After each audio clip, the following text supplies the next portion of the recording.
Here are 30 things that I wish I knew before I was in my 30s. About to turn 31, and had I followed these 30 things to the max for myself, my life would be in a much better spot. However, we're restarting from zero essentially, so take this list with a grain of salt. Has been 100% true for me, not might be 100% true for you.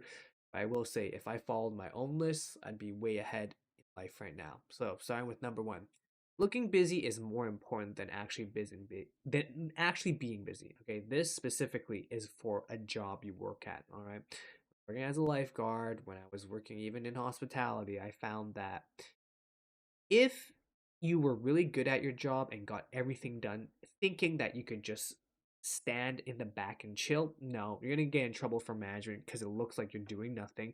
They would rather you look busy than actually being busy. I know, crazy thing to say, but yes, that has been true. Because what ends up happening is if I look busy, people aren't gonna bother me with extra work. But if I look like I have nothing, they don't like that. Second, bad intentions, good results is always better than good intentions, bad results. People don't care about intentions, not really. When they say I had the good intentions, it doesn't matter. The best example that I can give with this one is with my girlfriend.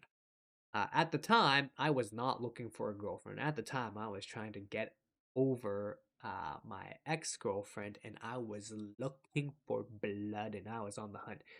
Needless to say, bad intentions, but we've been dating for 5 years, so good results. Third is follow your gut. As cliche as it sounds, following your gut is actually 9 times out of 10 going to be the best because there's a lot of times where I knew something was going to be correct, but whether or not it was my parents or fear from what other people said, I went against my gut. And more often than not, that's caused me more issues and more headache because I was always like, gonna follow my gut. I was right. You're smarter than you think. Okay.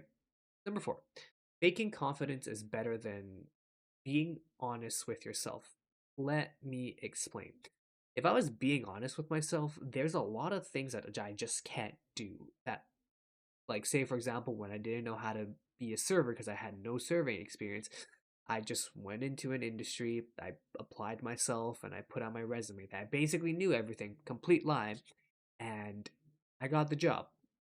Obviously, over time, I figured out how to become a server and actually do the job, but I had zero, like, actual confidence, uh, or real confidence from a technical aspect, right? All I had was just the will to essentially lie on my resume and act like I knew what I was doing when I didn't know what the heck I was doing. If I was honest with myself, I would never have applied to try to be a server because realistically, I should have been either washing dishes or being a busser or being a food runner. I was not qualified to be a server at all, but because of opportunity that presented itself, I lied on my resume. I got the job. The guy hired me because he liked me, and then I learned how to become a server, and the rest is history. 5. Lying is okay if you never get caught. This leads back into my previous point. Yes, I had no serving experience, but I knew servers made good money, so that's why I wanted to become a server. And I lied on my resume, and it was okay because he never found out. And maybe he did, and he was okay with it. But regardless, lying is okay if the other person doesn't find out. And it's honestly more of an issue if it causes harm to someone else if you did lie. So I find that lying is okay as long as you don't hurt another person, as long as you don't get caught, okay? Those are the two things.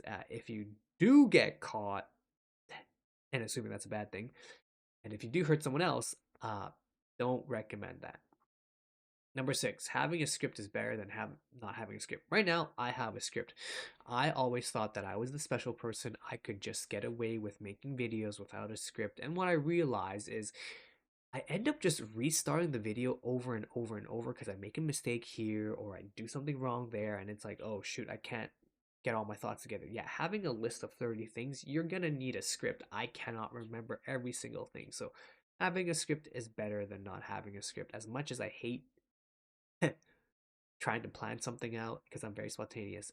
Yeah, it's just better to have a script. Even this video had to redo it a couple times, even with script right here, or a partial script, I would say. It's just a list of 30 things and I'm expounding on things.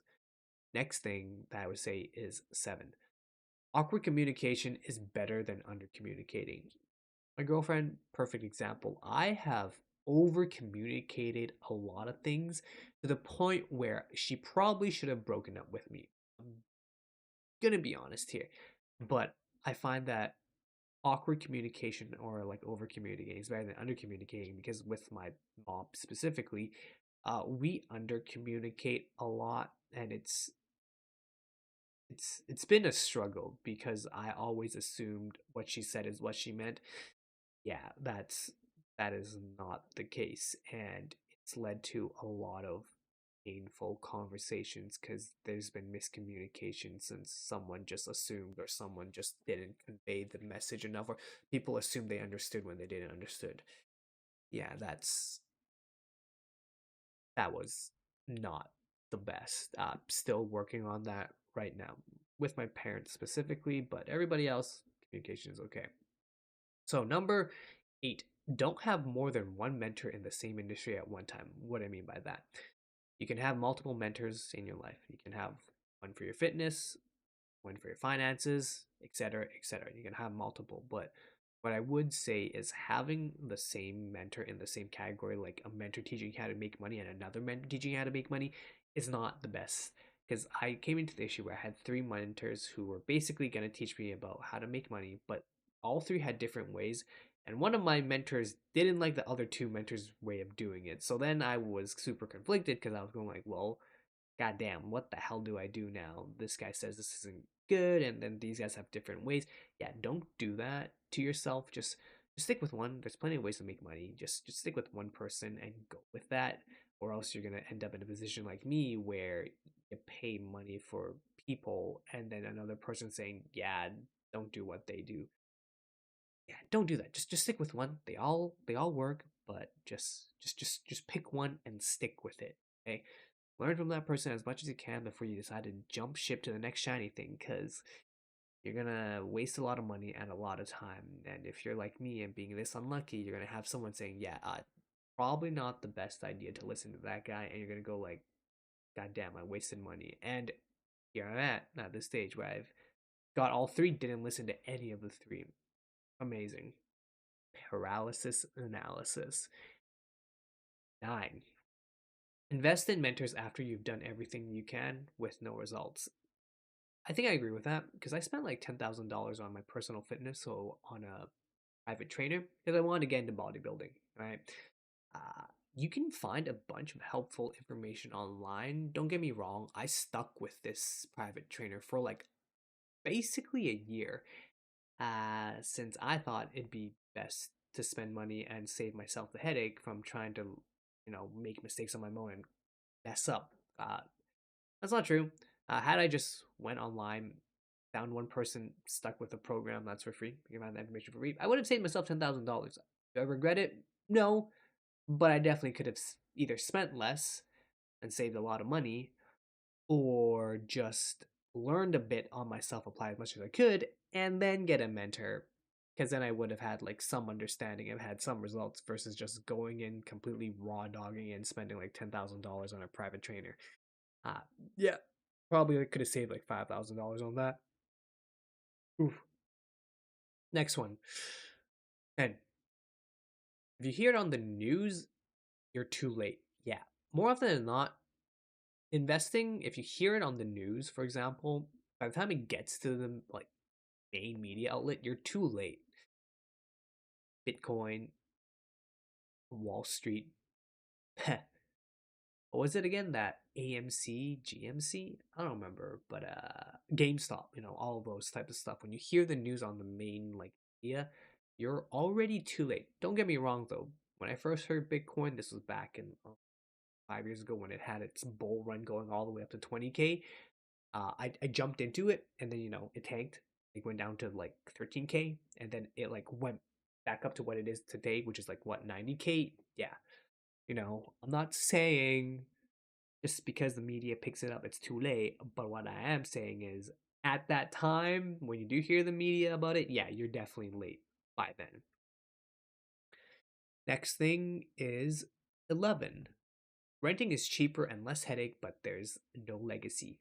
So I find that right now, personally, I do have a property that I have it rented out, and I will say I am losing money on that property, and it does give me headaches every so often.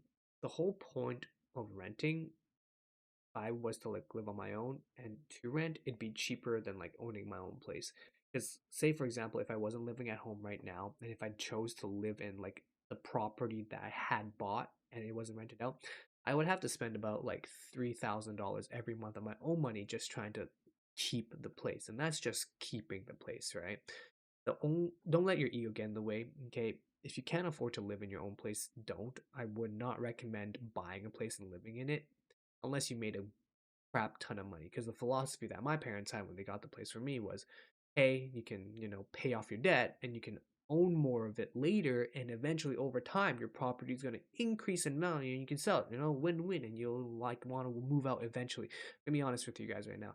I would much rather spend like $1,000 renting a place for myself than owning a place than paying $3,000 every month to actually own a place and live in it. But yeah, you'll make more money in the long run if you rent versus buying a place and living in it. But I will say the only plus side to buying your own place and living in it is one, legacy. If you ever have kids, sure, you can pass that down.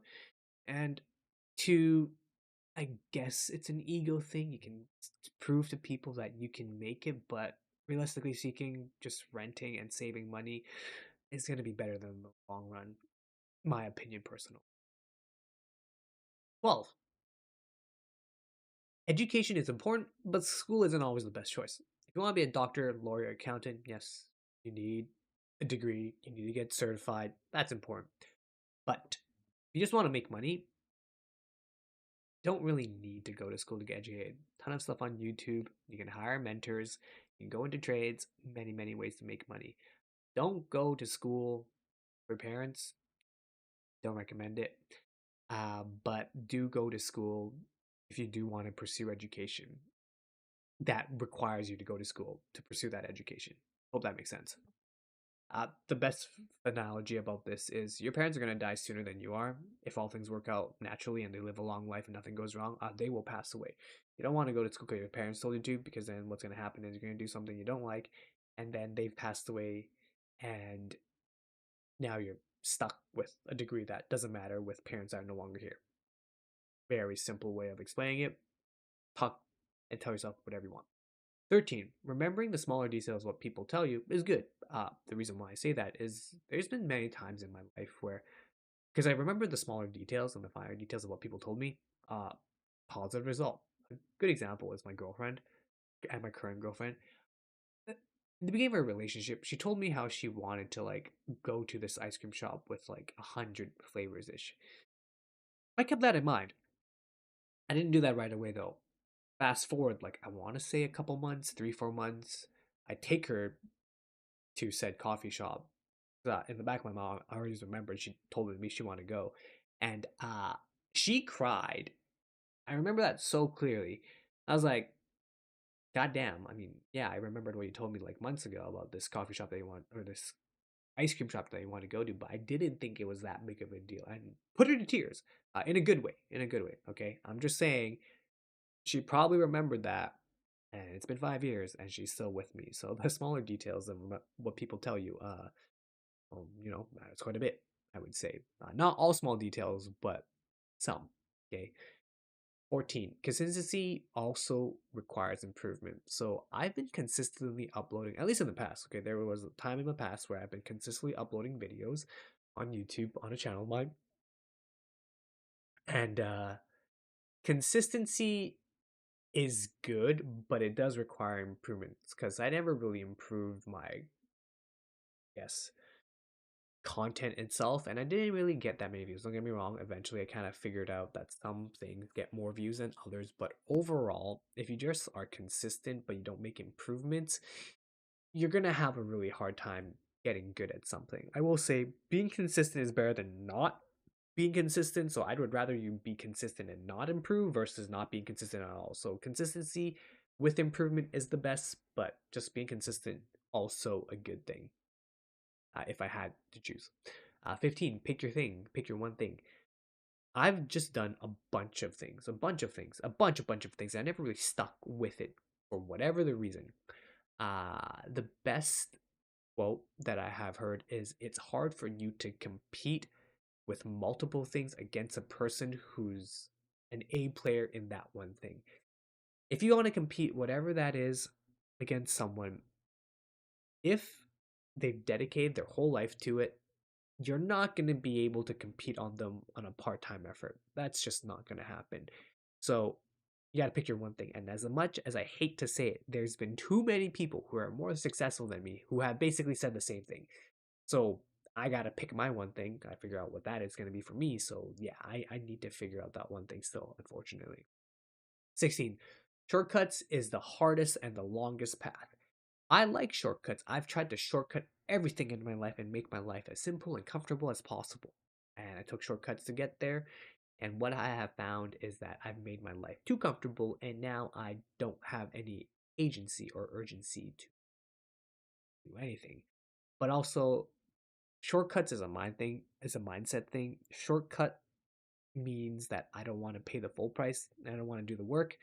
So not only is shortcuts bad for you because you end up doing more work, it's also a bad mindset because it means I don't want to do the work and I want to like do the get rich quick thing. So yeah, no, shortcuts is definitely going to be the hardest and longest path. 17. Angry customers tend to get what they want, and nice customers get the short end of the stick. So this is more true than you'll ever understand because when I was working at a car dealership, uh, TLDR, angry customers didn't have to pay for the damages incurred, and the nice customers always paid for the damages incurred. If a customer broke the car a bit and they complained enough, yeah, we wouldn't charge them. But if a nice customer did break the car, we would just charge them. Crazy. 18. If you want to fake it till you make it, then you need to buy into 100%. Yes. What I've understood when I've dabbled in the gray is that there are people who can definitely fake success, but if you do want to fake success, you gotta like do it 100%. Because I tried to like fake success and I didn't do it 100% properly, and let's just say that that didn't pan out well. Don't get me wrong, I know of people who definitely have faked their way into success by paying a little extra moolah. They made it to the top and faked a lot of things like stats, followers, all that fun stuff, and it is true and it can work. Small percentage, but if you're gonna do it that way, you gotta do it 100%. Because if you do it half-ass, you're not gonna get much out of it, or if you are gonna get something out of it, it's not sustainable in the long term. So do it, but do it 100%, or don't do it at all, is what I recommend. 19. Your life is boring if you don't need a calendar. What I mean by that is if you can remember your week on a week to week basis without having to like write things down on a calendar, it just basically means that you don't have enough in your life going on right now. Not a bad thing, but there was a time in my life where I had to like write stuff down on a calendar because I just couldn't remember everything. And it felt great because I had a lot of stuff going on that I was working towards, and it felt good. And I was like waking up super early, getting on calls, meetings, and all that fun stuff. So I would say that having a calendar where you can't remember everything is better than having an empty calendar, in my own opinion. 20, take every opportunity given. Yes. So there is a lot of times where doors have opened for me that I have deliberately chose not to walk through because I felt like it was either something I didn't want to do again, or something I didn't like, or I didn't think I could see myself doing that. Yeah, no. I feel like if opportunity opens itself, the doors open, you should go for it. Because what ends up happening is now I end up regretting going like, there was that opportunity that I probably should have taken because I could have done XYZ. More often than not, that's how I felt because there are instances where I could have like done a job that I didn't want to do again, but it was in a higher position. And then had I taken that chance and went through it, I probably could have a better opportunity now and jump a different ship. But since I didn't go through that door, I'm stuck kind of regretting not taking that chance when I had it. So yeah, I'd recommend opening the doors and taking the opportunities when you can. And if you don't like it, drop it. That's what I would say. Or take the opportunity and try to leverage it into another opportunity than not taking it at all. 21. A jack of all trades is better than a master of none, but often times better than a master of none. Yes and no. I'm definitely a jack of all trades, master of none. I'm kind of feeling the regret with that one. I definitely should have been a master of one. However, I will say that there is merit to what the quote is, but that kind of leads me into like point 22, which is your own perspective of yourself is more important than what others think of you. I know, kind of cliche, don't care what other people think of you, it's more important what you think of yourself. And I would say that is true in the sense that as long as you believe in yourself more than what other people tell you, then that's going to be the most important thing. Because if you're swayed by what other people tell you, you're going to run into a lot of issues because then you don't know who you are. Uh, like I said, I technically am a master of none, jack of all trades. I still do see the benefit of that. It's just that right now I kind of feel like, probably should have been a master of one. Not the best mindset, but what you tell yourself probably more important than what other people tell you. Okay. 23. Confronting your trauma isn't enough. I have taken the time and money aside to confront my traumas. I have spoken with my parents, who are the people who have probably traumatized me the most. I would say I'd like to think I've dealt with all my trauma. I don't know if that's true or not, but it feels like it's true. And here I am now, a man with essentially no trauma. You could say, don't get me wrong, I've had to reset my life because of trauma. Conversation for another time, but I feel like there's nothing wrong with my life right now outside of just having either a stable career or like financial like savviness, like making a boat ton of money. But outside of my life, outside of that, life's good. But that in itself is not enough. If I'm more successful, I should already be doing certain things, being certain places, and doing certain things. And I'm not. Basically, what I'm trying to say is, if I wanted to be successful, I already would have been successful. And now, since I've dealt with all my trauma, doesn't that mean there's nothing holding me back? Ergo, this whole reset thing, okay? So, dealing with your trauma might not be enough because I don't have agency right now. And I mean, this channel itself is giving me the agency, but you kind of get what I mean. I'm just saying that I've dealt with all my trauma, but now I have a different set of issues to deal with. All right, 24. Only action will change your mindset. I 100% agree with that. So, I've always been in the mindset of, well, if I've all could have been successful, I would have already done it. If I wanted it bad enough, I already would have done something. What I found was during the time when I was most busy with my calendar, really hopping on calls, trying to get new clients and all that fun stuff, I was like really, really mojoing around.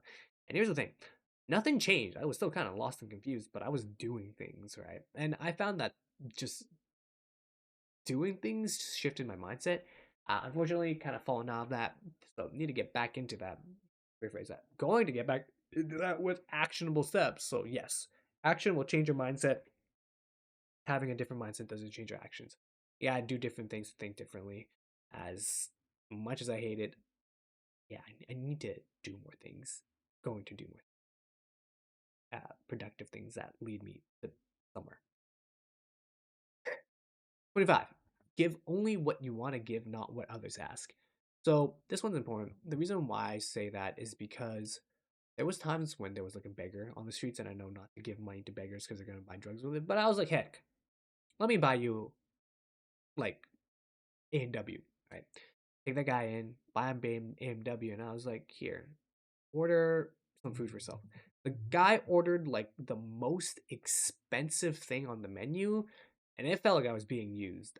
Yeah, never again. If you're gonna like give to someone, just buy what you're willing to give, or give what you're willing to give. Because if not, you're gonna feel kind of crummy about giving. Because at that point, it felt like I was being taken advantage of, and it felt kind of gross. So give what you're willing to give, not what others ask. Okay, just don't do that. 26. Giving expecting something in return isn't giving. So if you give with the expectation of receiving something in return, that is just keeping track. Okay, that's just keeping score. And I don't like that, because when people give to me and they expect me to give something in return, for expect like better treatment in return, that's just a big no for me. So that's why give expecting nothing in return, because that is genuine giving. If you expect something back, or if you want like favorable treatment or something from it, and then you get annoyed at the person for not returning or reciprocating, and yeah, that to me is where I draw the line. I don't like that. I don't like it. Just give as a gift and expect nothing in return. You'll feel way better about it. And if people are giving expecting something back in return, you should probably not be hanging around that kind of people, unless you like that type of stuff. Not for me. Take that with a grain of salt. All right, 27. Yeah, 27. Set boundaries for yourself and others.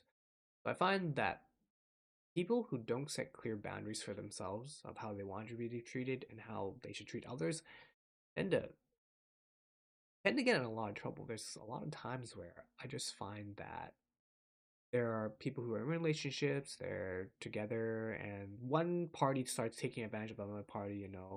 They go through some financial times, and but the other person really likes the other person, is like, here, take my money. But now they themselves are feeling pain and suffering because they're like, oh shoot, my other person might sleeping on this bum, but I really, I don't know, I want to give to the person. Uh, you figure out what those boundaries are for yourself, because everyone's a little bit different. But I will find that if you don't have clear boundaries set, people are going to either take advantage of you, or you are going to be helping or giving, but feeling pain in return for trying to do something that's right. Um, Figure out the boundaries for yourself, whether that might be financially, emotionally, physically. You figure out what those boundaries are, because only you know for yourself what's okay and what's not. Save yourselves a lot of trouble, which leads into my next. 28. Find the deal breakers and deal makers early on in your relationship. I have a lot of family. I wouldn't say family. I'd say there's a lot of friends that I know who've been together for either 5 years, 10 years, got married, and now they're getting a divorce. And don't get me wrong, there are some times where there are situations where, you never did anything wrong and the other party wants to get a separation. Few and far in between. But even those, there are issues in the relationship that you could have just discussed, like, why does it take forever for people to ask, do you want to have kids, how many kids, relationships, religious, politics, all that stuff. Just ask that in the beginning. Don't get me wrong, I've like asked a lot of these questions to my girlfriend way early on. uh it's a bit awkward because I ask a lot of questions really early on, and I got the answers I wanted. Don't get me wrong, she also has a good point when she tells me that people can lie, so just asking the question and getting an answer doesn't exactly make it okay. But I do find that there are just questions that you could ask pretty relatively early on to avoid all these headaches of like, oh God, I don't want to have a kid. She wants to have a kid. Yeah, that's probably not going to work out. But going like, oh, she wants to have kids and I'm not sure. Well, then you got to figure out like down the road, well, if this person isn't sure, like when do you draw the line of like you gotta leave. Goes back to boundaries once again. But anyways, yeah, ask those important questions early. It's not that hard. You want to have kids? How many kids? How do you want to raise them? Uh, I have this pain point. Can we move from it or can we not move from it? If we can't move from it, well, we gotta, I don't know, separate. Pretty easy, being hard. Point 29. Being willing to walk away from a relationship is very healthy. I have found that being willing to walk away from a relationship whenever is healthy. I don't mean like, hey, there's a hotter girl, time to piece it. No, that's not what I mean. What I'm saying is just because we've spent so many time with each other, it doesn't mean I'm going to stay in a relationship if things change for the worse. If she cheats on me, I'm not going to stay for that. I'm going to leave. But also, in the same vein, I've kind of given my girlfriend the option to leave me whenever she wants, as long as she gives me like 2 weeks' notice. I'm not saying that's going to work for you, but that's something I've said pretty early on in the relationship. It's like, hey, if you want to leave me for whatever reason, just let me know 2 weeks in advance, and so be it. It's worked really well for me, and it's just been healthy. I find that people don't use the excuse of like, hey, we've been together for 10 years, that's why we should stay together. No, not quite the best reasoning. If things change, things change. Last but not least, rule 30. Most of us are too poor to afford someone to help us get rich. Yeah, I heard that from one guy who I paid a very lot of good money to. Yeah, if people are selling you courses, they probably should just be keep doing the thing that they're already doing to make money and stuff, selling courses. Realistically speaking, we're too poor to afford someone to help us get rich, because if the person is making that much money, that's probably how much they're going to be charging other people to learn what they do. And realistically speaking, we don't have a lot of money. And yes, no, $10,000, $20,000 isn't enough money to give in someone who's making a ton of money to teach you, because that's how much I spent, and even that wasn't enough. Anyways, those are just 30 things that I wish I knew before I was 30 in about 30 minutes. If you guys have any questions, I'll expound on it in the comment section down below, so ask away. Anyways, hopefully you enjoyed. I'll see you guys later. Hopefully this adds some value. Bye for now.